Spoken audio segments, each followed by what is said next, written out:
This is the story of the Voice of America and how a broadcast from Ohio helped to win the Second World War.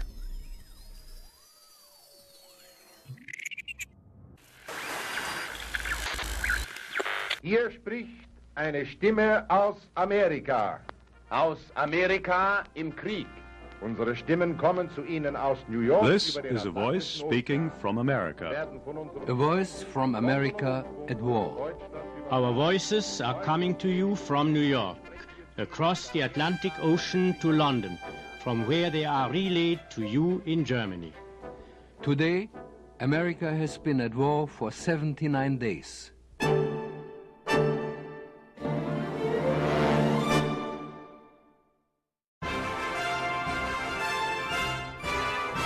In 1944, at the height of World War II, the Voice of America rang out through the airwaves, a clear challenge to Adolf Hitler's propaganda throughout Europe.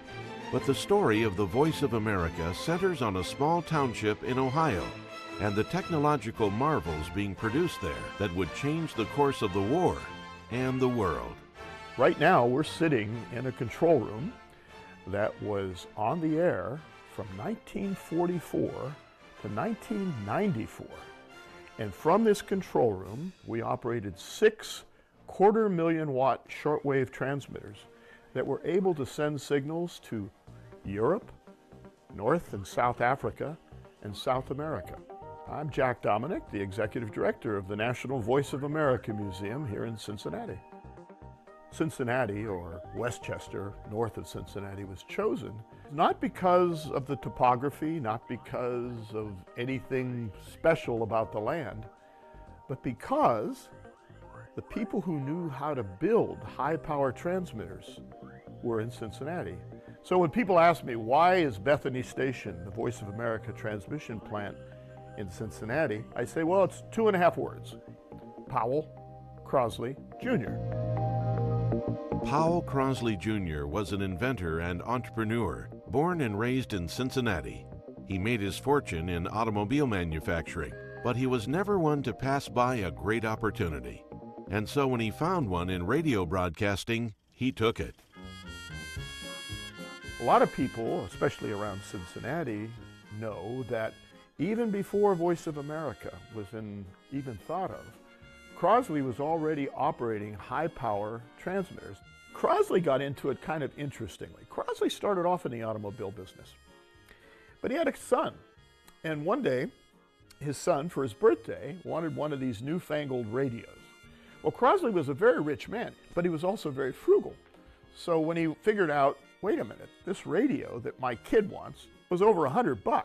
Now, Crosley could have afforded it, but he said, no way, I'll make you one.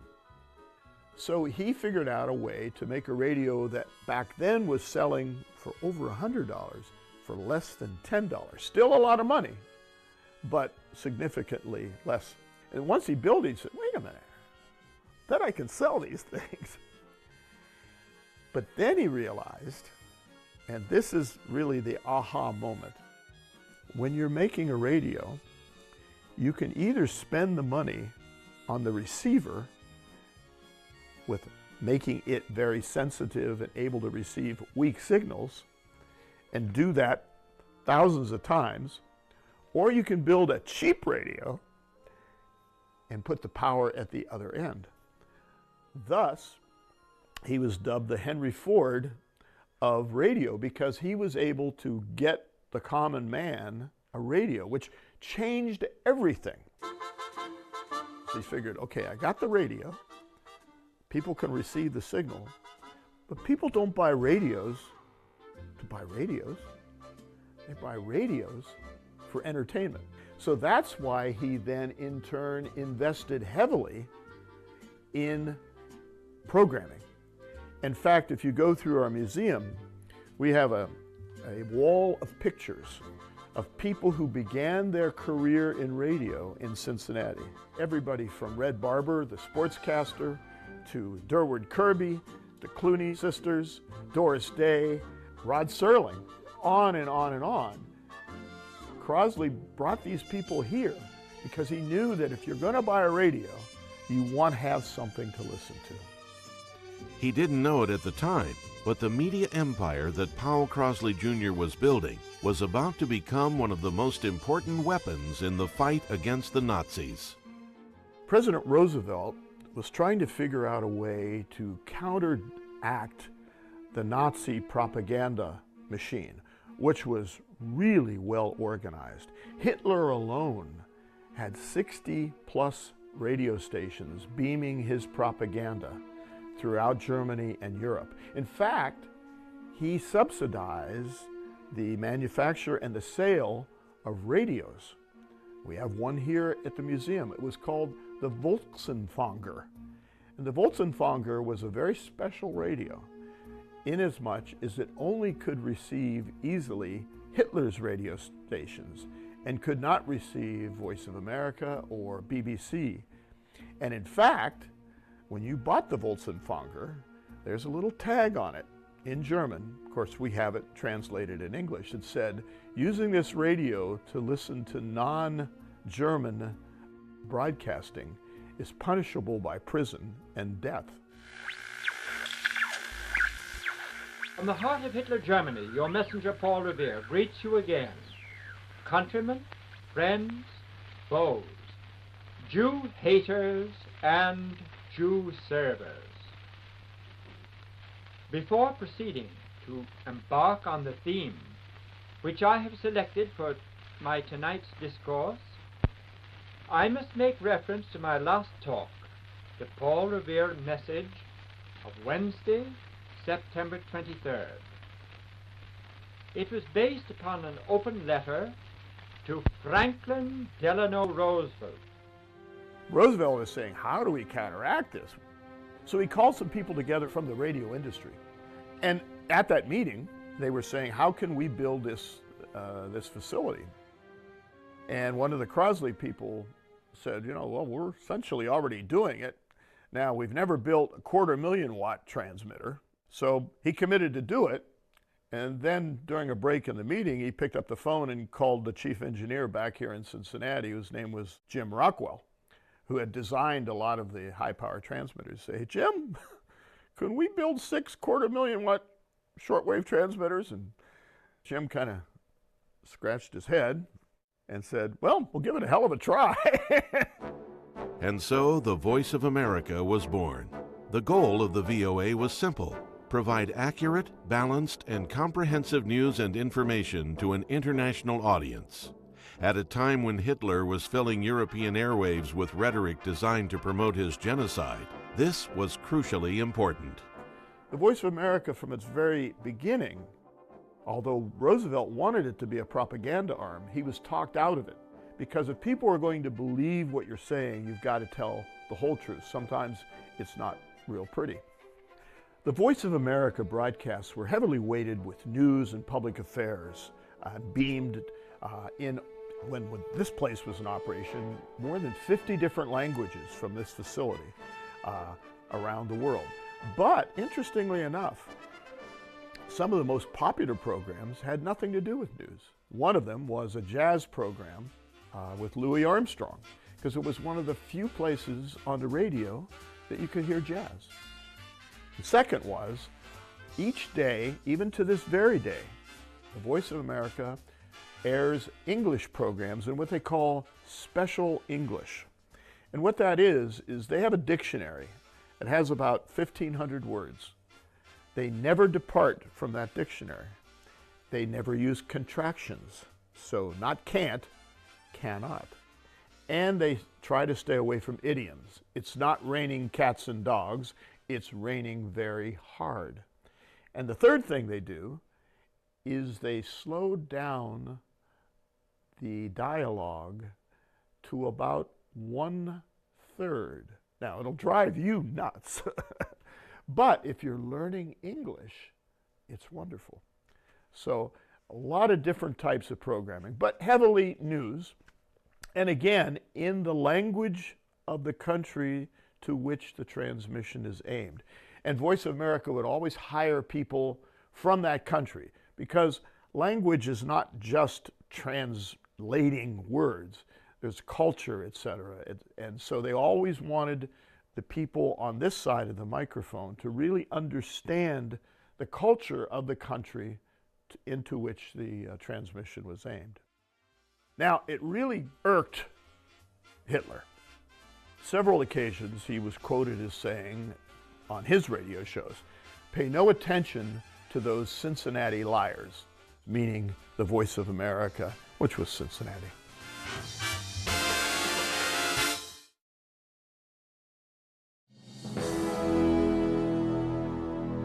After World War II was over, the Voice of America continued.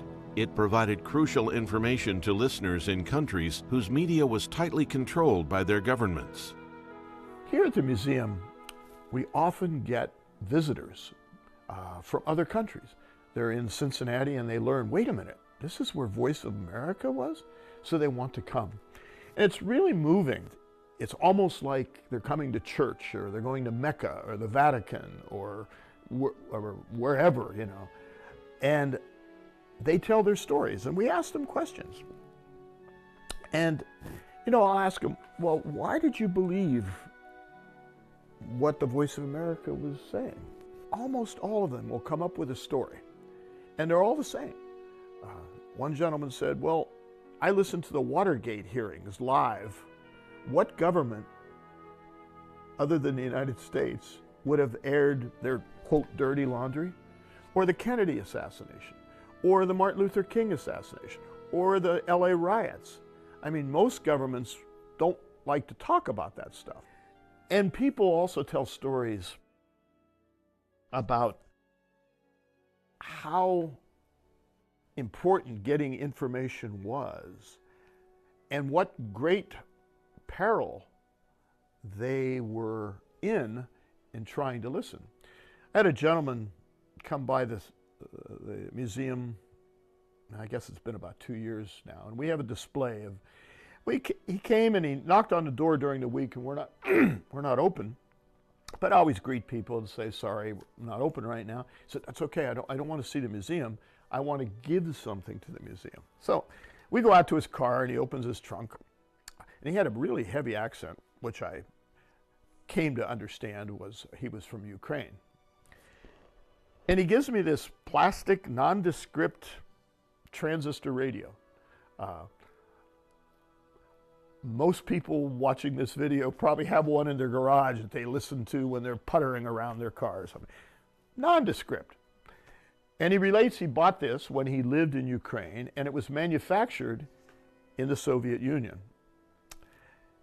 And it was designed so it would be very difficult or impossible to receive Voice of America broadcasts, kind of going back to the Wolzenwanger. And then his wife was with him, and she kind of lit up, and he had this gleam in his eye, and he looked at me and he said, but I knew a guy who could rewire it. And he said, everybody in the village had a radio like this, but nobody would admit it.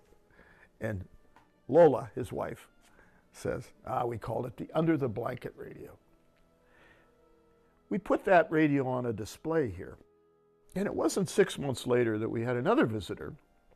And I believe he was a grandfather, of maybe a father of somebody else, and he was waiting for them in the lobby, and that's where the display was. And he spent a lot of time looking at this Felix's radio, the one from Ukraine. So I walked over and said, that's a pretty cool story, isn't it? And he looked at me almost with a tear in his eye, and he said, you know, my dad had a radio like that. He was North Vietnamese. And you know, if they would have found that radio, they would have killed him. So it's those kind of stories that really emphasize how hungry people are for truth and information, and what lengths they'll go to receive them. The technological innovations happening in Cincinnati can't be overestimated. The radio devices they pioneered were used in all manner of applications, including one that took a more direct role in combat during World War II. The level of technology that was going on is no less significant and technically advanced for its time than anything going on in Silicon Valley today. They were making things that didn't exist. Crosley Corporation was one of the major developers and manufacturers of the proximity fuse, which ended the Second World War. The proximity fuse, again, is a fuse that is affixed to an anti-aircraft ordnance, ba ba ba ba ba ba. Before the proximity fuse was developed, anti-aircraft was about 2% effective because you had to hit the airplane. Well, you're on a ship that's moving, the gun is not that accurate, and the plane's going 200 miles an hour. The chances of you hitting that plane are not really good. The proximity fuse actually puts a radio transceiver actually, in the tip of the ordnance. So when it gets close to the airplane, it explodes with shrapnel and brings the airplane down. Many say it made the Second World War many, many months shorter. Again, these are the types of innovations that Crosley and his company were doing. So it was only logical that when the Voice of America was looking for a high-tech company, that they would come to Cincinnati. It was pretty amazing what went on here from 1944 to 1994. In 1994, Bethany Relay Station closed due to increased reliance on new technologies, including satellites and the internet. It was immediately decided that Bethany Station would become a museum, standing as a bulwark of history for the technological marvels that enriched the lives of millions of people all across the globe. We've only made 99% of the development in the last 2 years. So it kind of laid fallow for a very, very long time. But I think today, more than ever, the value of clear, concise, and truthful reporting of news is more important today than ever. And second of all, in a more global situation, communicating to the rest of the world what this country is all about is still, well, not still, is probably more important today than ever before. So I think those two reasons are, that's what we want to convey as people come to the museum. What we want visitors to leave with is an appreciation for the history and the importance of the Voice of America in general, and also an appreciation for how important it is to be able, on a regular basis, to get information that allows you to understand the world around you. If people leave with those two thoughts, I think we're successful. We don't want to be a repository of old tubes. We want to be a repository of the stories.